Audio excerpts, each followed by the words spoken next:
It was a quiet and chilly day, and the chicks were quiet too. So we gave them a little encouragement in the form of arugula branches, which, as always, never failed to stir them up. They started with the flowers and seed pods first, then moved on to the leaves, working through the branches with great interest. Some pecked from the ground and jumped up again and again to reach the higher parts.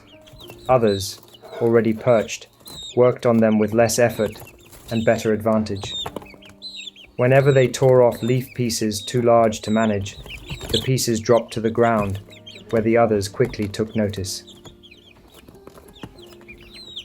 By late morning, the sun came out for a while, so we brought the box outside to give them better air and some good sunlight.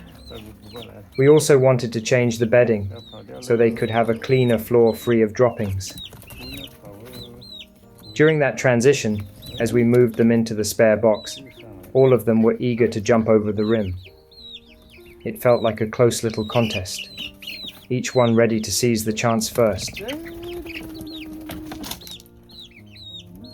But once the main box was cleaned and refilled with fresh bedding, they showed no hesitation at all about jumping back in when we lowered the flaps to help them.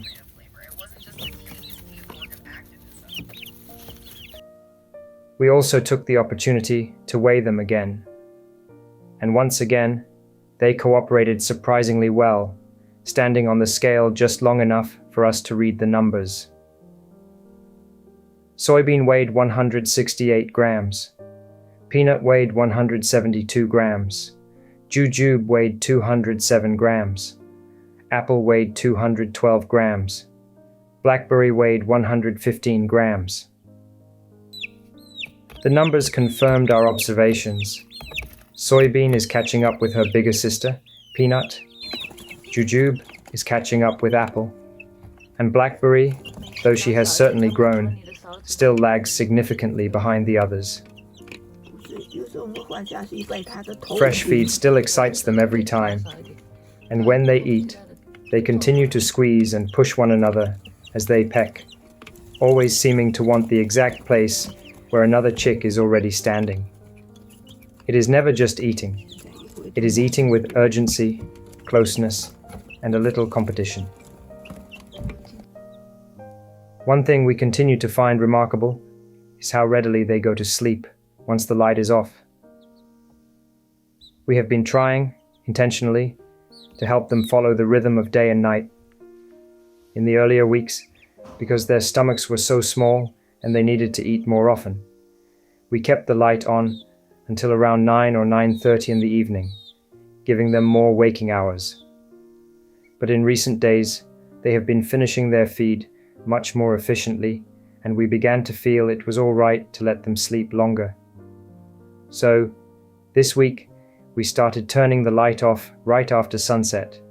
They adjusted beautifully. There is usually a little peeping and chirping at first, as if they are acknowledging the sudden arrival of night. But then, they grow quiet. And in the morning, we begin hearing them again, only when the sun is up and light starts entering the box through the ventilation holes. We truly admire their ability to do this so naturally. And perhaps, in that too, there is something to learn from them.